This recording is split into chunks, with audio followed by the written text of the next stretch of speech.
салому дуруди бепоён ба ҳама тамошобинон ва шунавандагони канали Бахтиёр.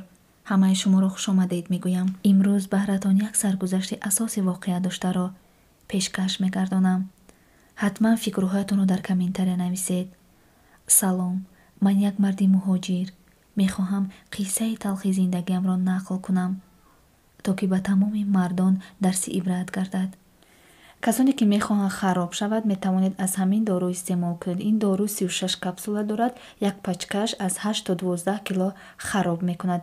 доставка ба тамоми ҷойҳои Россия, Тоҷикистон ва дигар давлатҳо ҳам доставка доранд. номерҳои дар рӯи экран буда занг занед, маълумоти пурра аз худашон пурсон шавед. қариб 20 сол мешавад ки як поям дар Русияву пои дигар дар Тоҷикистон. муҳоҷирам. соли танҳо як бор ба хона омада ҳамагӣ 20 рӯз ё як моҳ ба аҳли оилаам меҳмонам ва аз дидори азизонам сер нашуда дубора ба Москва бармегардам, чунки дигар чора надорам. ҷойи кори хуб дорам ва бо шарофати меҳнате ки дар Русия мекунам ва бисёр чизҳо расидам. замин гирифта хонаи хеле зебои сеошёна сохтам.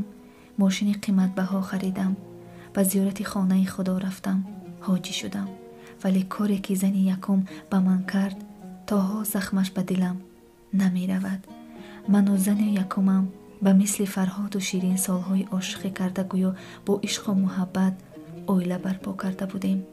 падару модарам аслан ба издивоҷи ман бо Маҳбуба розӣ набуданд. ин духтарак очаш соғ нест гумон аст ки аз чунин зан фарзанди дили хуб рӯяд, мегуфтанд волидонам. манзурашон як соғ нест гуфтанд. бемории рӯҳӣ набуд. модари Маҳбуба зани комилан солими қоматбаланд, барфбарин сафед ва бо тану туш буд, аммо як одати бад дошт. вафодор набуд.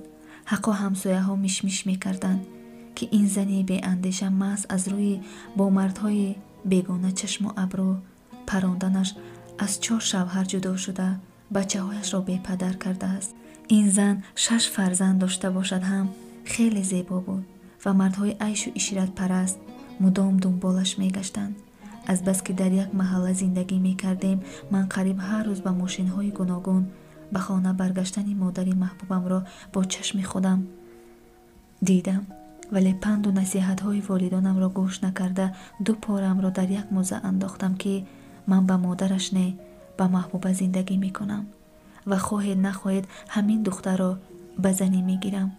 хулосаи калони якравии маро дида падару модарам маҷбур шуданд ки ба хонаи модари Маҳбуба хостгорӣ раванд ва бо тӯю тамошо ӯро келин карда ба хона оранд. зиндагиамон солҳои аввал хуб буд. ман ба мардикорӣ рафта маблағи хубе кор кардам, азбаски дӯсташ медоштам. ҳама нозу нӯзи зани эркамро бардошта ҳар моҳ барояш дарза пул равон мекардам. падару модарам баъзан аз занам пинҳонӣ ба ман занг зада насиҳат мекарданд ки ҳамсарамро ин қадар пулбозу пулпараст накунам, зеро оқибаташ хуб нест. зан ки ба пул омӯхта шуд, нағмаҳои нав ба нав мебаровард.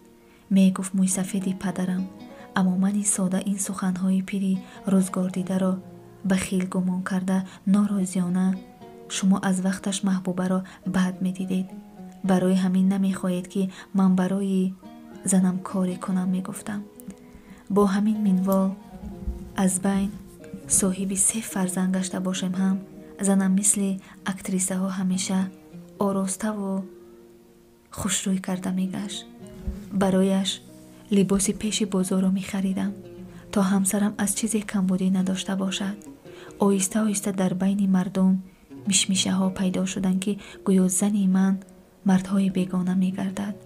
вақте хоҳаронам аз овозаҳои дарвозаи мардум гуфтанд мани аз ишқи зан кур шуда боз ин ҳамаро душманӣ гумон карда ба фарзандони падарам ҷанг шудам ки шумо ба зани ман ҳасад бурда зиндагии маро вайрон кардан мехоҳед.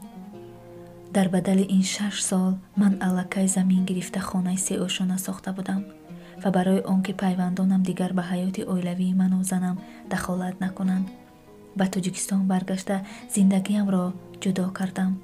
зану бачаҳоямро ба хона нави қаср монандӣ кӯчонидам ва беҳтарин шароитҳоро барояшон муҳайё намуда ба Русия баргаштам.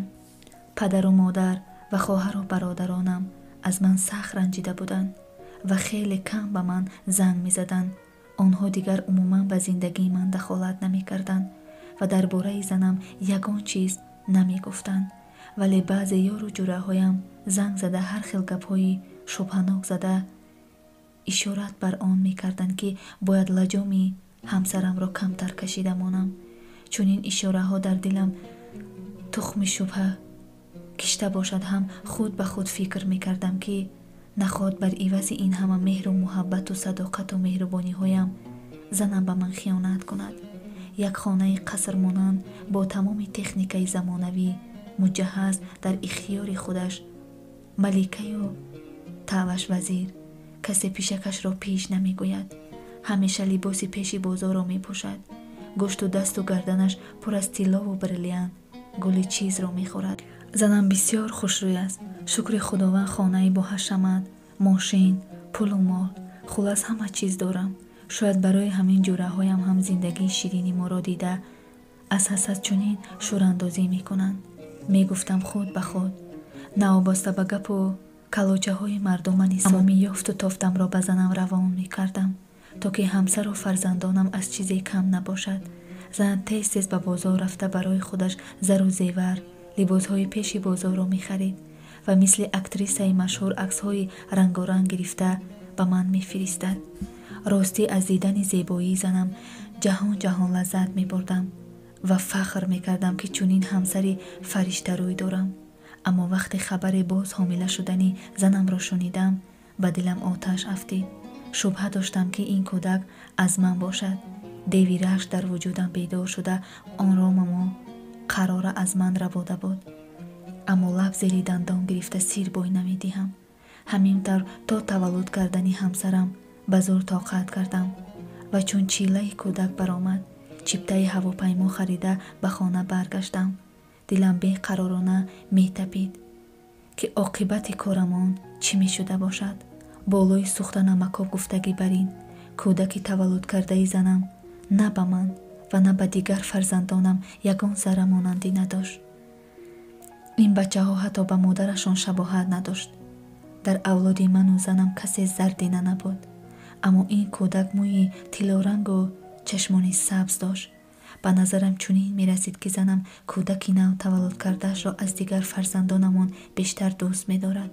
чунки занам бо як меҳру муҳаббати нотакрор ки пештар мушоҳида накарда будам, тифли навзодашро ба синааш пахш карда бӯй мекашиду бусаборон мекард.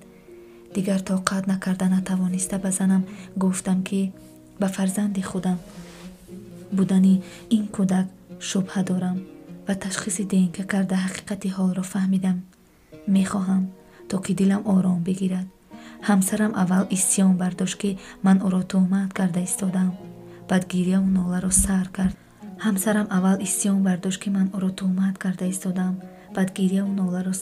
ки ин корро накунам, чунки мардум ба ҳоламон механдад.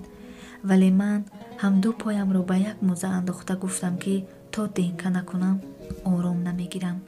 тайёр шавад, ба наздикӣ билет гирифта ба Москав парвоз мекунем ва дар ҳамин ҷо кӯдакро аз ташхис мегузаронем.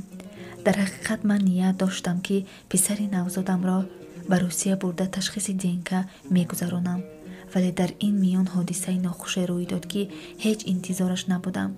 як шом дар кӯча марди ношиносе бе ягон сабаб ба ман ҳамла карда маро корд зад. аз ҳуш рафтам. дигар чӣ шуд намедонам. вақте чашмамро кушодам, аллакай дар беморхона будам. хушбахтона корд ба узвҳои ҳаётам муҳими зарари ҷиддӣ нарасонида будасту табибон ҷони маро аз марг наҷот доданд. вале зарбаи сахте ки баъди аз беморхона баромадан ба сарам омад аз захми корд ҳам ҷонсӯзтар буд. кормандони милисия шахсан ба ман ҳамла кардаро дастгир карданд. маълум шуд ки ин ҳамла тасодуфан набудааст.